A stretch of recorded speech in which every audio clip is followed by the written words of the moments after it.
আসসালামু আলাইকুম প্রিয় ফুটবল ফ্যান্স।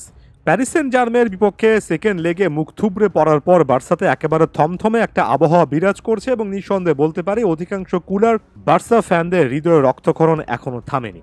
এমন টাইপের একটা সিচুয়েশন থেকে বার্সাকে আরও একবার নিউ একটা স্টার্টের পথ খুঁজতে হবে। জানি ব্যাপারটা কখনো সহজ নয়। বার্সার জন্য দিনের পর দিন বছরের পর বছর চ্যাম্পিয়ন্স লিগ এমন একটা ধাঁধা হয়ে যাচ্ছে যে ব্যর্থতার এই চক্র থেকে বার্সা আসলে কিভাবে বের হতে পারবে সেটা কারোরই জানা নেই। তারপরও কারণ খুঁজতে হবে, তারপরও সমাধানের পথে যেতে হবে, বারবার করে আলোচনা করতে হবে সমস্যাটা কি ছিল, বার্সা আসলে বেটার কি ডিসিশন নিতে পারতো। দেখুন, আমি এখানে কোনো প্লেয়ার, বার্সা বস, জাভি কারোরই ভালোভাবে সমালোচনা করতে চাই না। অনেকগুলো কথা অনেক বেশি হার্শ শোনাতে পারে, তবে একই সঙ্গে আমি এই জিনিসটা বিশ্বাস করি ওভারঅল জাভির কাছে যে পরিমাণ রসদ ছিল, যে পরিমাণ প্লেয়ার ছিল পুরো সিজন জুড়ে, জাভি সে জায়গা থেকে খারাপ কাজ করেননি। বার্সা প্লেয়ারদেরকে পার্টিকুলারলি একজন দুজনকে ছাড়া আমি গোটা টিমকে কোনোভাবে দোষারোপ করতে রাজি নই। বরঞ্চ আমার কাছে মনে হচ্ছে যে বার্সার লা মাসিয়া থেকে লামিন ইয়ামাল, পাউ কুবার্সি এরা উঠে আসার পর আস্তে আস্তে এই দলটাকে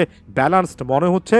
এখনও চ্যাম্পিয়ন্স লিগ অনেক দূরের পথ, তবে এখনও কিছু না কিছু সম্ভাবনা এমন হতাশার মধ্যেও কিন্তু আমি দেখতে পাচ্ছি এবং একজন বার্সা ফ্যান হিসেবে নিজের ক্লাবের সপক্ষে কথাটা বলেই যাব, বলতে হবেই। খুবই ভালো একটা ব্যাখ্যা দিয়েছেন ইকাই গুন্দোয়ান, একেবারে স্ট্রেট ফরওয়ার্ড। এই সিচুয়েশনে তিনি ভুলটা স্বীকার করে নিয়েছেন, বলেছেন যে রোনাল আরাহু প্লেয়ারটাকে অর্থাৎ বার্কোলাকে টাচ করেছেন কিনা তিনি জানেন না, তবে এটা যদি একটা ফাউল হয় এটা একটা রেড কার্ড, এই রেড কার্ডটা মেনে নেওয়া উচিত এবং ওই সিচুয়েশনে এটা একটা মারাত্মক ভুল ছিল।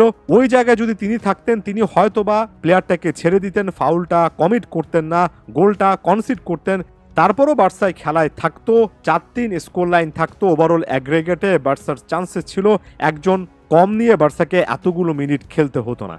এখানে ইকাই গুন্দোয়ানের মতো একজন ফুটবলার যিনি কিনা চ্যাম্পিয়ন্স লিগের সর্বোচ্চ পর্যায়ের ম্যাচ অর্থাৎ ফাইনাল পর্যন্ত খেলেছেন, গতবারের চ্যাম্পিয়ন্স লিগে ম্যানচেস্টার সিটির ক্যাপ্টেন ছিলেন, তিনি যেভাবে ব্যাখ্যা করেছেন আমার কাছে সেটাকে একেবারে ঠান্ডা মাথার একটা ব্যাখ্যা বলে মনে হয়েছে। মাঠের মধ্যে জাভি যেভাবে রিয়াক্ট করেছেন, জাভি পরবর্তী সময়ে যে সকল দায়ভারটাই রেফারির কাঁধে চাপিয়ে দিয়েছেন, এই জিনিসটা সরি টু সে আমার কাছে খুব একটা বেশি ঠান্ডা মাথার কোনো কিছু মনে হয়নি। আমার কাছে মনে হয়েছে heat of the moment Xavi অনেক কিছু করেছেন, অনেক কিছু বলেছেন বটে। অবশ্যই এখানে আরও একবার মনে করিয়ে দেব যে জাভিরই বার্সার কোচ হিসেবে থাকা উচিত। জাভি বার্সাকে চ্যাম্পিয়ন্স লিগে এতগুলো সিজন পর একটা সম্ভাবনার আশেপাশে অন্তত আনতে পেরেছেন, সেটার জন্য তাকে কৃতিত্ব দিতে হবে। একই সঙ্গে এটাও সঠিক যে রেফারির ওই ডিসিশনটা যদি একটা ইয়েলো কার্ড হতো জাভি হয়তো এতটা রিয়াক্ট করতেন না। রেফারির এই সিদ্ধান্তে জাভি যে বিতর্কিত সিদ্ধান্ত বলছেন সেটার পেছনেও তার জায়গা থেকে কিছু না কিছু লজিক থাকতে পারে। তবে ফুটবলে এই জিনিসগুলো হয়, এই জিনিসগুলো মেনে নিতে হয়।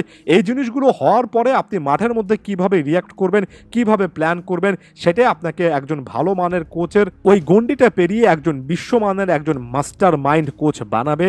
জাভিকে ভবিষ্যতে এই জিনিসগুলো শিখতে হবে, আশা করি তিনি শিখতে পারবেন।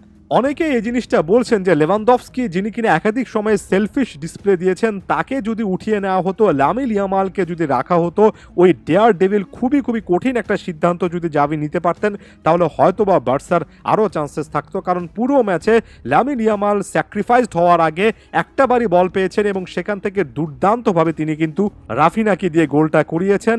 একেবারে সাহসী একটা সিদ্ধান্ত হতে পারত আপফ্রন্ট লামিন ইয়ামাল এবং রাফিনাকে রেখে তাদের মাধ্যমে কাউন্টার অ্যাটাকে ওঠা। দুজনের স্পিড আছে, দুজনের ওই ওয়ান অন ওয়ান সিচুয়েশনে প্রতিপক্ষকে টেক অন করার অ্যাবিলিটি আছে, সেটা কাজে লাগানো। তবে অ্যাগেন এই টাইপের সিচুয়েশনে লেভানডফস্কির মতো একজন অভিজ্ঞ প্লেয়ারের উপর জাভি নির্ভরতা দেখিয়েছেন, এটার জন্য তাকে ঢালাওভাবে দোষারোপ করা যায় না। তবে হয়তোবা সাহসী সিদ্ধান্তটা তিনি নিতে পারতেন। এমন সিচুয়েশনের পর আমরা এক একজন এক এক টাইপের সাজেশন দিতেই পারি, তবে যে জিনিসটা করতে হবে সেটা হচ্ছে প্রথমত এই জিনিসটা অ্যাড্রেস করা যে চাপের মুখে বার্সেলোনা যে বটল জবগুলো করছে, বার্সা যেভাবে ভেঙে পড়ছে, তার চেয়ে বড় কথা যেভাবে জাভি রিয়াক্ট করছেন, প্লেয়াররা রিয়াক্ট করছেন, এই যে প্যানিক মোডে চলে যাওয়াটা, এই প্যানিক মোডটা গত 6-7-8 বছর ধরে চ্যাম্পিয়ন্স লিগে বার্সার মধ্যে দেখছি। এখান থেকে যদি বার্সা বের হতে না পারে তাহলে বড় ম্যাচের চাপ, বিশেষ করে চ্যাম্পিয়ন্স লিগে বার্সেলোনা এর চেয়ে বেটার স্কোয়াড নিয়েও ভালো করতে হবে না। তাই মানসিক দিক থেকে ব্যাপারগুলো নিয়ে কাজ করা উচিত। এই জিনিসটা জাভির বোঝা উচিত, এই জিনিসটা লাপোর্তা বোর্ডের বোঝা উচিত যে রেফারির এমন টাইপের সিদ্ধান্তগুলোর পরেও ম্যাচে থাকা যায়, প্ল্যান এর পরেও প্ল্যান বি, প্ল্যান সি এগুলো অ্যাপ্লাই করতে হয় এবং সেখান থেকে ম্যাচটা বের করে আনতে জানতে হয়।